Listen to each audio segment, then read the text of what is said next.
حال گرتیگان هاتیه و گوتن جالی که هاتیه و گوتن اف گرتیه اف گرینگه لورا اف کسی که اف گوتیه مهمت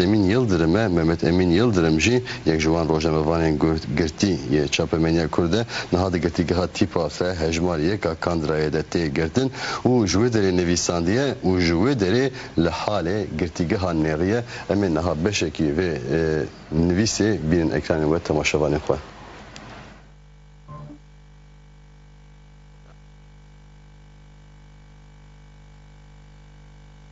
خوین لگرتیگاه هنجی هر دم دروجه دیم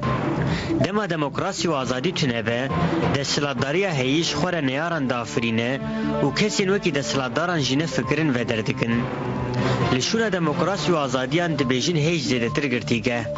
هکل ولاته دستلاتداری د پولیتیکا این خوین هلبجارتنه ده سوز نواکرنا گرتیگاه هم بده ایجار هون لحاله گرتیگاهن و قومین نوی دره بنیرن ام دی چاپمنی ده هر روز آگاهی نزاخت و زورداریان بن پیکرنا مافان و پیکانین کیفیل گرتیگاهن دبیسن حتی وجدان مروف نکارهن قومینان هلگرم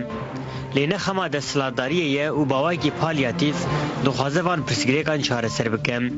باور دکم کو قومین لگرتیگاه پوزان دور حیه وجدان هر کسیش خوره دبیجه مروف میشاندیم مجاره کدین کرای گشتی دیوی سر بسکنه و تجاری جروجه و خود در نخم مرین لگرتیگاهن و روشا گرتی نخوشن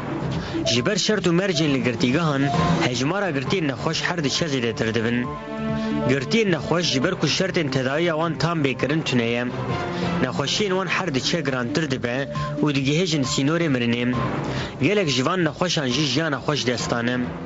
گرتیگه هجبر کو بارمان جار زاندنا دجبرین خواهتی آوا کرن لوی دری نخوشی خوزیده تر دن در و نخوشین هیجی هر دچه گران تر دبن جبر وی که هجمارا گرتی نخوش زیده تر دبن دوان دمین داوی ده یک لگرتی نخوش هاتی زیده کرن حوالی من یوده نویسکار و ادیتور روزنامه گندم نوری فراتم